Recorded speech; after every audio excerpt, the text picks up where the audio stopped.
धूला चक्र धूलारोहे अर्कभात्य पंचसर पंचसप्तभय नैरुज्य मरणं कार्सेन व्याधि सौख्यं कर्माचिन्सोः तत्र बालत्य दोलायंग रोहे दोलायंग स्थापने अर्कभात सूर्यक्रांता नक्षत्र पंच नक्षत्र नैरुच्यं निरोगता तद अग्रिम पंच नक्षत्र मरणम तद अग्रिम पंच नक्षत्र देहे कार्सेन कृषत्वं स्यात् तद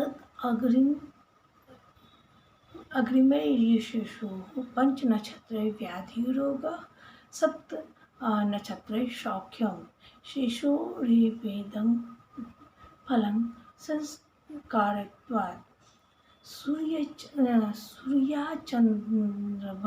यावत् पंच चतुर्दशं मध्ये तु देयानि दोलिका चक्र उत्तमे पूर्व भाग में निरोगत्व होता है, दक्षिण भाग में मरण ध्रुव होता है।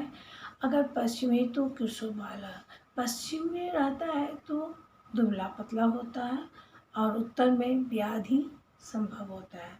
तो इससे यदि अंत में जो होते हैं, अंत में जो बचते हैं सप्त विष्णुषु बालका शयनेषु के, और अंत में जो बचते हैं वो शयन के सुख होते हैं।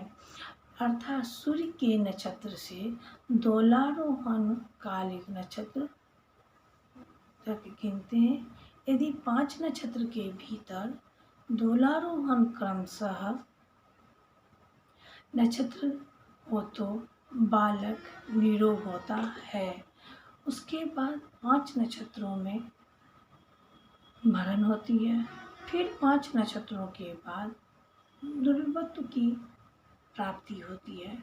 फिर उसके बाद 5 नक्षत्रों में व्याधि होती है और उसके बाद जो 5 नक्षत्र होते हैं उसमें सुख की प्राप्ति होती है। क्या होती है? सुख की प्राप्ति होती है। उसके बाद 7 नक्षत्रों में सुख का प्राप्त होता है, अर्थात सूर्य नक्षत्र से लेकर पंचमी पंचदशी 7 नक्षत्र क्रम से शुभ तथा अशुभ फलदायक होते हैं। 5 सूर्य भाद्र चक्रम निरोग, 5 में निरोग होते हैं, 5 में मरण होता है, 5 में कृष्णता की प्राप्ति होती है, 5 में व्याधि की प्राप्ति है और 7 में जो है सुखता की प्राप्ति होती है।